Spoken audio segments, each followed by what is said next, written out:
बुलेटिनच्या सुरुवातीला महत्त्वाची बातमी आहे।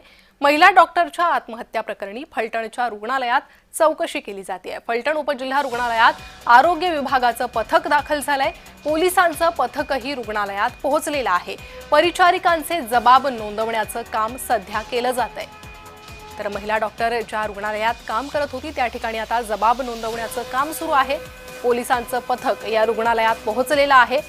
परिचारिकांचे जबाब नोंदवण्याचे काम सुरू आहे। तर महिला डॉक्टर बलात्कार आत्महत्या प्रकरणात आता पोलिसांकडून चौकशी केली जाते। या संदर्भात आपले प्रतिनिधी प्रकाश शिंदे हे अधिक माहिती देत आहेत। प्रकाश, सध्या रुग्णालयात परिचारिकांची चौकशी सुरू आहे, काय अधिक माहिती समोर येते आहे?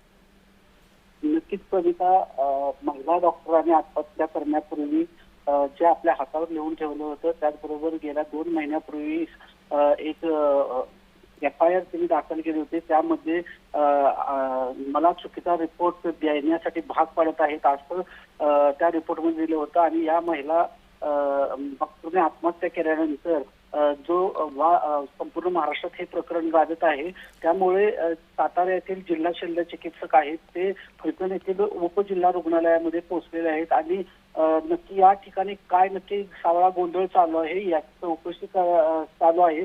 त्याचबरोबर जे तेथे सिस्टर लोक आहेत, डॉक्टर लोक आहेत, त्यांची सुद्धा चौकशी जिल्हा शल्य चिकित्सक स्वतः करत आहेत। प्रणिता, प्रकाश, हे आरोग्य विभागात या रुग्णालयात हे पथक किती वेळा आधी दाखल झालेलं आहे आणि साधारण किती वेळपर्यंत ही चौकशी चालू शकते अशी शक्यता आहे?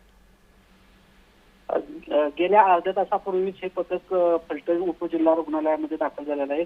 आणि हे प्रकरण मोठं असल्यामुळे साधारण 1 ते 1.5 तास तरी कमीत कमी हे चौकशी चालू होणार असल्याची माहिती मिळत आहे। प्रणिता जी प्रकाश, अधिक माहिती तुमच्याकडनं या संदर्भात घेत राहू। तुर्तास धन्यवाद सविस्तर माहितीसाठी।